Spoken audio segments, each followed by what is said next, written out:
கோமியம் குடித்தால் காய்ச்சல் குணமாகும் என்று சென்னை ஐஐடி இயக்குனர் காமகோடி பேசியது சர்ச்சையாகியுள்ளது. அவரது பேச்சு அறிவியலுக்கு புறம்பானது என பல்வேறு தரப்பினரும் கண்டனம் தெரிவித்து வருகின்றனர்.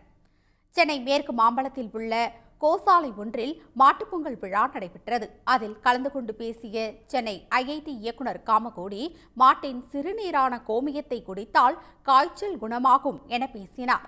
மேலும் வயிறு சார்ந்த உடல் உபாதைகளுக்கும் கோமியம் சிறந்த மருந்து என கூறினார். அவரது கருத்து சமூக வலைதளங்களில் வேகமாக பரவி சர்ச்சையை ஏற்படுத்தியுள்ளது. சன்னியாசி வந்தாராம். அவர் வந்தோடனே அவர் நல்ல ஜுரம் அடிச்சுதான். உடனே ஒரு டாக்டரை கூப்பிடலாமான்னாராம். அப்பா அந்த சன்னியாசி பேர் மறந்து போயிடுத்து. அப்பா உடனே சொன்ன உடனே கோமூத்திரம் பிபாமி அப்படின்னாராம். உடனே போய் அங்க மாட்டுல சிவாஸ்தானத்துல கோமூத்திரத்தை எடுத்துன்னு வந்தாராம். கடகடன்னு குடிச்சாராம்.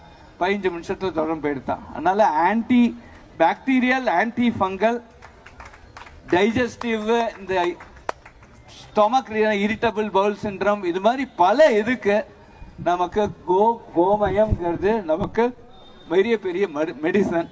இந்த மெடிசனல் வேல்யூ நம்ம எடுத்துக்கணும். காமகோடியின் பேச்சை சுட்டிக்காட்டி எக்ஸ் தளத்தில் பதிவிட்டுள்ள காங்கிரஸ் எம்பி கார்த்தி சிதம்பரம், சென்னை ஐஐடி இயக்குனரே இப்படி போலி அறிவியலை பரப்புவது ஏற்றுக்கொள்ள முடியாதது என கண்டனம் தெரிவித்துள்ளார். மேலும் இந்திய மருத்துவக் கழகத்தின் எக்ஸ் பக்கத்தையும் கார்த்தி சிதம்பரம் டாக் செய்துள்ளார்.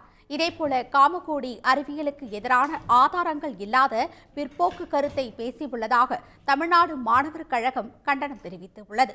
தனது பேச்சுக்கான ஆதாரத்தை காமகோடி வெளியிடாவிட்டால் அது தனது சொந்த கருத்து என ஒப்புக்கொள்வதோடு அறிவியல் படி தவறு என பொதுவெளியில் வருத்தம் தெரிவிக்க வேண்டும் எனவும் தமிழ்நாடு மாணவர் கழகம் கேட்டுக்கொண்டுள்ளது.